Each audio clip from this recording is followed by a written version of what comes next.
विश्व की सबसे प्रिय पुनीत आत्मा, पुण्य महान आत्मा, शिरडी के द्वारका माई के फकीर के बेटा बेटियों, आप लोग श्राद्ध और मुक्ति की कथाएं सुन रहे हैं, तर्पण की कथाएं सुन रहे हैं, जिससे समस्त पैतृक दोष नष्ट होते हैं, समस्त ग्रह क्लेश नष्ट होते हैं, समस्त दुर्भाग्य और दंश पीड़ा नष्ट होती है। इन कथाओं को आपने सुन चुके हैं। पिछली 6 कथाएं ध्यानपूर्वक मनन पूर्वक सुनने से ठीक उसी तरह अपने दुर्भाग्य जलकर राख हो जाएंगे जिस तरह तिनके का ढेर अग्नि पाकर जल जाता है। एक बारूद का ढेर अग्नि पाकर तुरंत जल जाता है।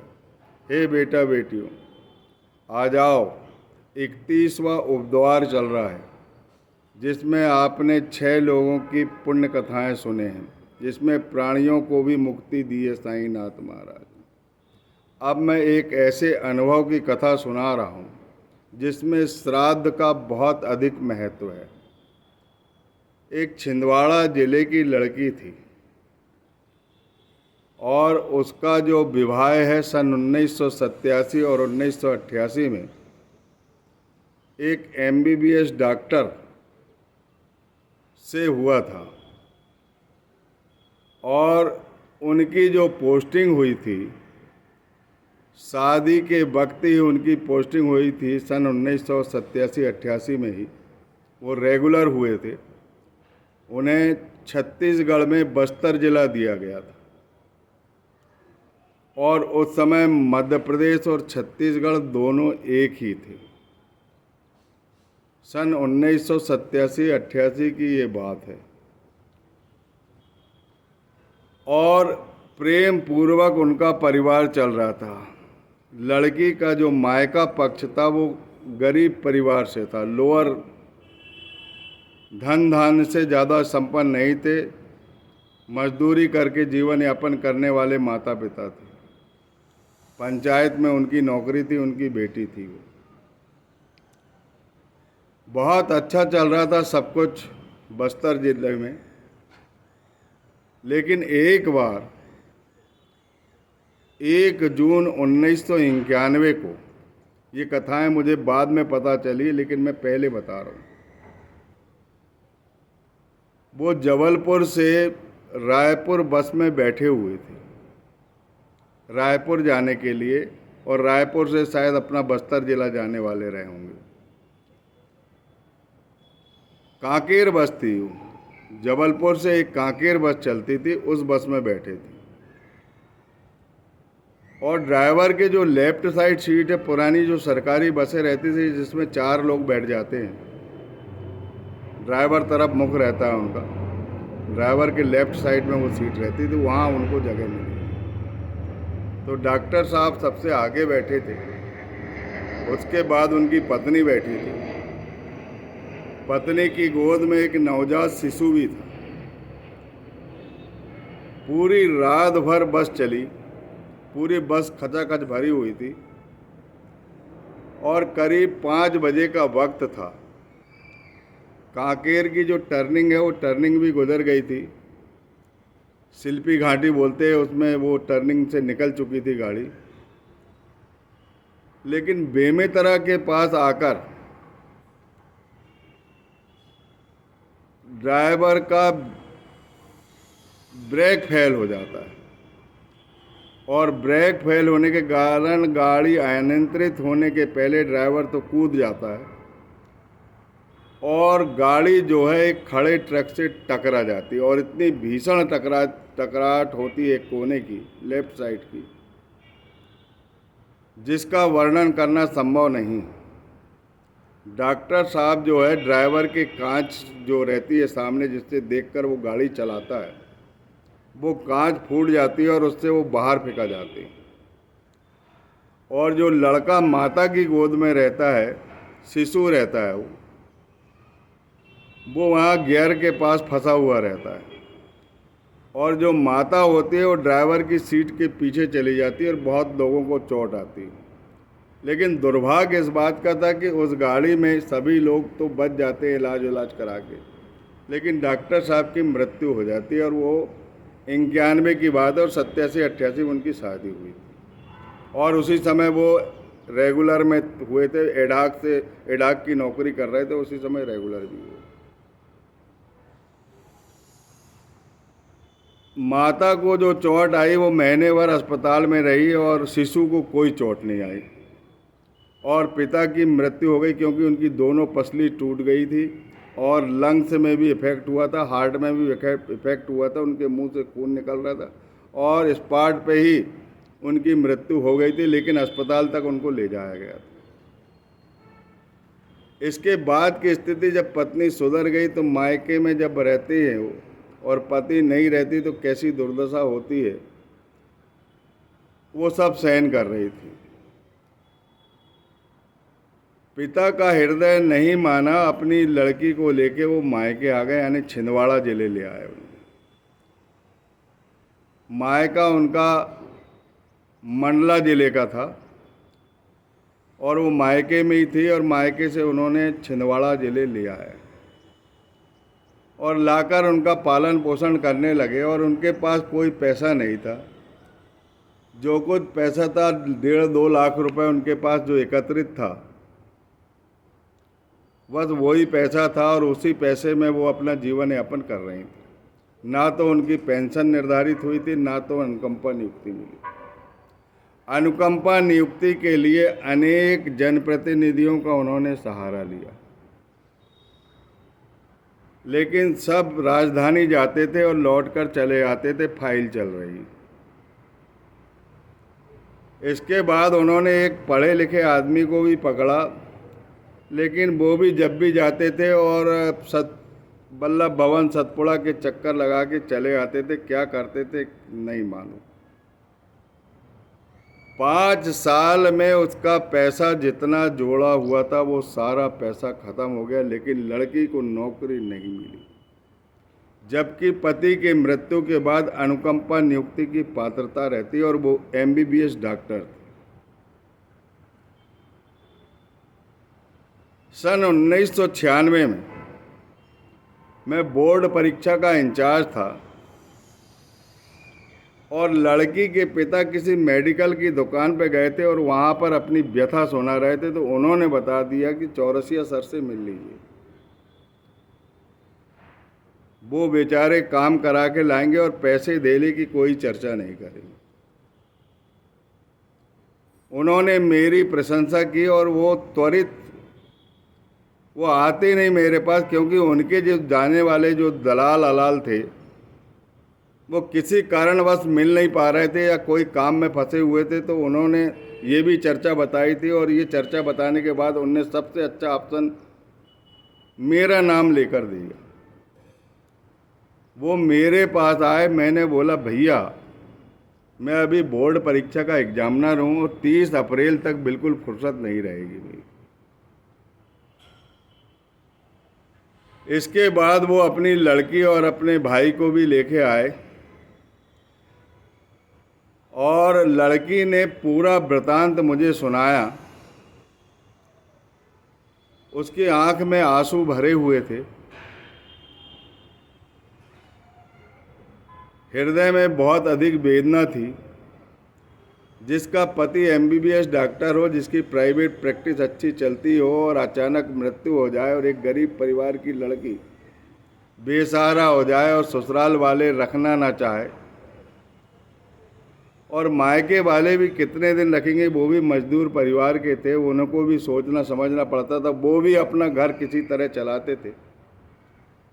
जब तक लड़की के पास पैसा था सबका खूब अच्छा चला, जनप्रतिनिधि भी खूब आना जाना करे, यहाँ तक कि MLA तक ने भी प्रयास किया, लेकिन उसकी नौकरी नहीं लगा पाए। मैंने बोला भैया 30 अप्रैल तक रुक जाइए और 30 अप्रैल के बाद मैं एक बार भोपाल जाऊंगा और साईनाथ महाराज की ऐसी कृपा होगी कि मैं पहली बार जाऊंगा और उसका काम हो जाएगा। लड़की ने पूरी व्यथा बताई और अपनी परेशानी भी बताई। और बच्चे को देखकर किसी के भी आंख में आंसू भरना स्वाभाविक। उनकी आंख में आंसू देखकर मेरे भी आंसू छलक आए, लेकिन मैं उस समय त्वरित रूप से जा नहीं सकता था। मैंने उनसे बोला कि आज के बाद ठीक 12 दिन तक एक काले कुत्ते को दही और चावल खिलाओ। उन्होंने 12वें दिन तक के दही और चावल खिलाया और मेरा 30 अप्रैल था उस 12वें दिन। और दही और चावल खिलाने के बाद उन्हें साईनाथ महाराज ने स्वप्न दिया। अभी मैंने साईनाथ महाराज की चर्चा भी नहीं की थी। 12वां दिन जैसे ही पूरा हुआ तो उस दिन उन्होंने मुझसे बताया कि आज एक फकीर सपने में आया और कुछ मांग रहा था और मैं दक्षिणा निकाल के देने वाली थी और अंतर्ध्यान हो गया। मेरे मन में बेहद प्रसन्नता हुई और मैं समझ गया कि साईनाथ महाराज इसकी नौकरी लगाएंगे और कोई इसकी नौकरी लगाने वाला नहीं। मैंने उनसे कहा कि आप वचन दो कि जैसे ही आपकी नौकरी लगेगी, मई का महीना था वो, जैसे ही आपकी मई 91 की बात नहीं है, मई 96 की बात है। 5 साल तो दर दर भटकती रही। बोला लोगों को पैसा भी दिया, लोगों ने पैसा भी रख लिए, लेकिन उसकी नौकरी नहीं लगा पाया। उसके बस जाना आना करते थे, होटल में खाना पीना सब चलता था और सिर्फ ये बोल देते थे कि फाइल चल रही है, फाइल चल रही है, फाइल चल रही है।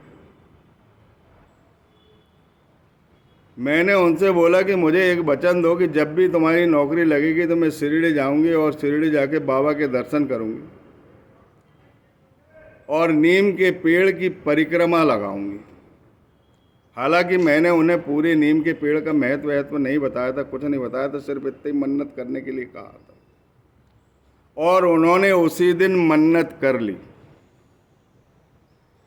और मैंने भी अनुकंपा नियुक्ति के सारे नियम पढ़ लिए थे और सारी जानकारी ले ली थी। और जो एप्लीकेशन उनसे लिखाए थे वो एप्लीकेशन लेके मैं गया भोपाल। और भोपाल में सतपुड़ा एक बिल्डिंग रहती है जिसमें स्वास्थ्य सेवाएं का ऑफिस रहता है। मैं डायरेक्ट कमिश्नर से मिला, कमिश्नर स्वास्थ्य सेवा से, और उनको बताया कि एक MBBS डॉक्टर की पत्नी है और अनुकंपा नियुक्ति के नियम है और अभी 5 साल में किसी ने नौकरी नहीं दिया है, ना तो मायके वाले रख रहे हैं ना ससुराल वाले रख रहे हैं। लड़की मजदूरी करके अपना जीवन यापन कर रही है। अगर MBBS डॉक्टर की पत्नी की ऐसी दुर्दशा होएगी तो यह न्याय संगत नहीं। उस पर दया कीजिए, कृपा कीजिए, आशीर्वाद कीजिए। मैं मानवीय आधार से उसके प्रकरण के लिए आया हूँ। उन्होंने उस एप्लीकेशन में फॉर इमीडिएट एक्शन लिख दिया, तत्काल फाइल पुटअप करें। और मैं उस एप्लीकेशन को लेकर के संचालक स्वास्थ्य सेवा के पास चला गया, जो कमिश्नर के अंडर में पूरा मध्य प्रदेश देखते हैं। कमिश्नर अप्रूवल भर देता है। जब संचालक के पास गए तो वो बड़े आश्चर्यचकित हुए कि आज तक इस लड़की का आवेदन नहीं प्राप्त हुआ और 5 साल तक जनप्रतिनिधि जाते रहे। जो भी जनप्रतिनिधि, मैं उनका नाम नहीं लेना चाहता, जिनको ऐसे ही धंधा करना रहता करते रहे। वो ऊपर वाला सबको देखता है, कौन न्याय कर रहा है कौन अन्याय कर रहा है। जाते थे, घूम के चले आते थे, ना एप्लीकेशन दिए ना कुछ दिए। उन्होंने हमसे बोला, संचालक ने, कि हम इनको बस्तर में नौकरी दे देते हैं नर्स की। तो मैंने उनसे कहा कि जो जिस जिले की निवासी है उस जिले में भी नौकरी देने का है। वो बस्तर से तो अब कोई वास्ता नहीं रहा उनका। अब पति का देहांत हो गया, बस्तर में उनका निवास स्थान नहीं है। ऐसा सर्कुलर है मध्य प्रदेश सरकार का कि जो जिस जिले की निवासी उसी जिले में उसको नौकरी देना चाहिए। मैंने उनको वो सर्कुलर दिखा दिया। और सर्कुलर पढ़ाने के बाद बोले हम उनके छिंदवाड़ा ज़िले के सीएमओ को पत्र लिख के देते हैं। मैंने कहा छिंदवाड़ा ज़िले के सीएमओ की ये जानकारी है कि उनके विभाग में ना तो नर्स का पद खाली है, ना तो लिपिक का पद खाली है। सर्कुलर में ये भी आदेश है यदि विभाग में पद खाली नहीं है तो अन्य विभाग में उसकी पदस्थापना की जा सकती है। तो बोले हम क्या करें। मैंने कहा कलेक्टर महोदय को एक पत्र लिख दीजिए आप कि हमारे विभाग में पद खाली नहीं है, चूँकि यह लड़की छिंदवाड़ा ज़िले की निवासी है, इसीलिए इसे कोई भी सहायक शिक्षक के पद पर पदांकन किया जाए तो उचित होगा। और सहायक शिक्षक के पद की जो जानकारी थी रिक्त पद की वो मैंने लेके गया था। मैंने वो चिट्ठी सुबह दिया, शाम को मुझे चिट्ठी मिल गई। मैं इतना प्रसन्न हुआ, अपने जेब के 5,000 रुपये वैसे ही पारितोषिक के रूप में संचालक स्वास्थ्य सेवा को देने लगा। उन्होंने आंख में उनके भी आंसू आ गए थे जब मैंने प्रकरण सुनाया था। बोले हम भी डॉक्टर हैं और वो भी डॉक्टर, यहाँ पैसे नहीं लगते। उन्होंने पैसे वापस कर दिए। मैंने बोला सर यहाँ पर 5 साल तक लोग आते रहे और 2 लोगों ने तो ठेका ले लिए थे कि 50,000 से कम नहीं लग रहे साहब, संचालक महोदय 50,000 रुपये मांग रहे। बोले मेरे पास कोई नहीं आया। मैंने कहा इस तरह इस स्त्री की दुर्दशा हुई है जो अभी शादी के कुल 3 साल है और उसका एक नवजात शिशु। हे बेटा बेटियों, ध्यानपूर्वक इस कथाओं को सुनिए, आपके संकटों का निवारण होगा, ईश्वर आपकी मदद करेगा। ये श्राद्ध का महीना चल रहा है।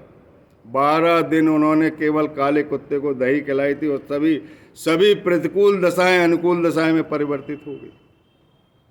पत्र लिख दिया उनने कलेक्टर महोदय के नाम से और मैं स्वयं कलेक्टर महोदय के पास गया तो उन्होंने ट्राइबल विभाग में जो जहाँ सहायक शिक्षक के पद पर नियुक्ति देने के लिए आदेश कर दिया और तत्काल अप्रूवल लेवल लिख दिया। मैंने कहा 5 साल हो गए थे। उन्होंने भी इस पूरी जितना बड़ा अधिकारी होता है लोग उनके नाम से शोषणबाजी करते हैं, लेकिन उतना ही समझदार होता है, क्योंकि अधिकारी बनने में बहुत पढ़ना लिखना पड़ता है और बहुत ईश्वर का जाप करना पड़ता है, बहुत सात्विक रहना पड़ता है, बहुत सावधानी बरतना पड़ता है और जिसके पूर्व जन्म के कर्म अच्छे होते हैं वही बड़ा अधिकारी बनता है।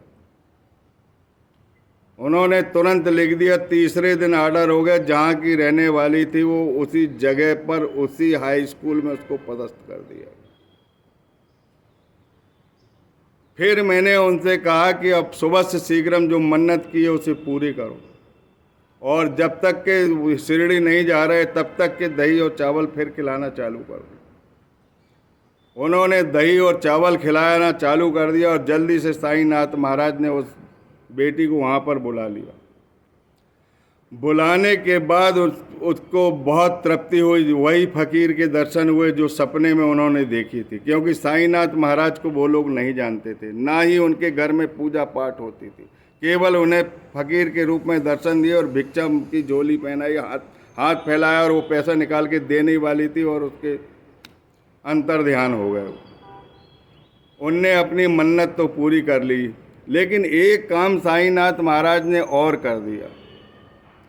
केवल उनकी 3-3.5 वर्ष की नौकरी हुई थी, 4 वर्ष की एडाक की। 91 में ख़त्म हुए, 88 में रेगुलर हुए।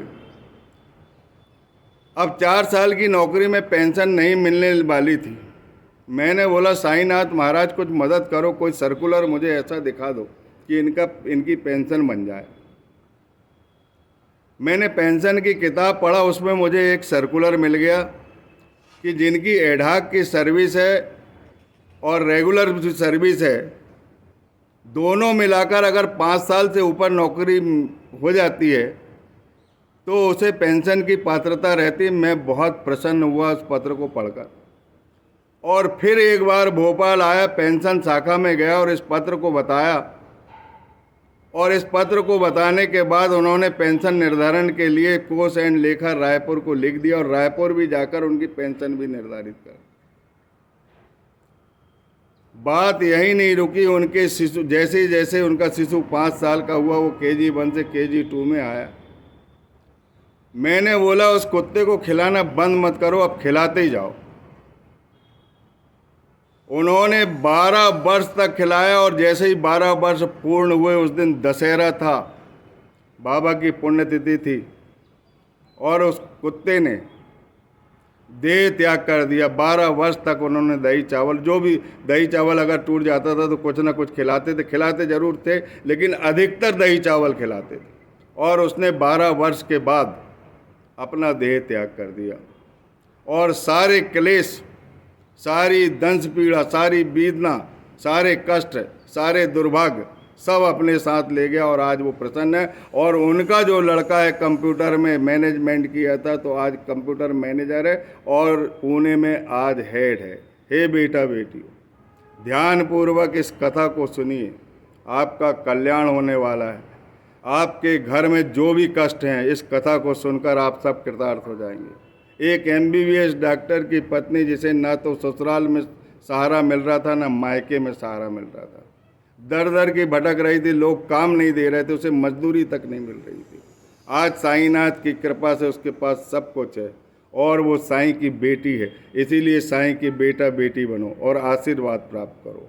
और श्राद्ध में इस कथाओं को अवश्य सुनते रहें। जो इस कथा को सुनेंगे उनके त्रिविध संकट टलेंगे, सारे संकट दूर होंगे, उनके बच्चों की मनोकामना पूर्ण होगी और घर के अंदर जितने भी क्लेश हैं वो सब दूर होंगे। और जो उपाय उस बिटिया ने किए उसी तरह का आप उपाय करें और अपने अंतःकरण में अपने सद्गुरु को बसाएं जिन्होंने उनकी नौकरी लगाया। वो सब कुछ करते हैं, समर्थवान हैं और अंत समय सदगति भी देते हैं और ईश्वर के दर्शन कराते हैं। ईश्वर की कृपा से ही अच्छे सद्गुरु मिलते हैं। ये कृपा पात्र कथा समझो, इस कथा को ध्यान पूर्वक सुनो और मनन करो। बोलिए सच्चिदानंद सद्गुरु साईनाथ महाराज की जय। अगले अध्याय में हम 32वें अध्याय में प्रवेश करेंगे जिसमें गुरु को जानेंगे, ईश्वर को जानेंगे और उपवास करने के नियम जो बाबा ने बताए कि उपवास नहीं करना चाहिए, कभी मनोकामना पूर्ण नहीं होती भूखे रहने से। भूखे प्राणियों को भोजन कराने से मनोकामना पूर्ण होती है। इसीलिए व्रत के संबंध में भी बताएंगे और गुरु और ईश्वर दोनों के दर्शन कराएंगे। बोलिए सच्चिदानंद सद्गुरु साईनाथ महाराज की जय।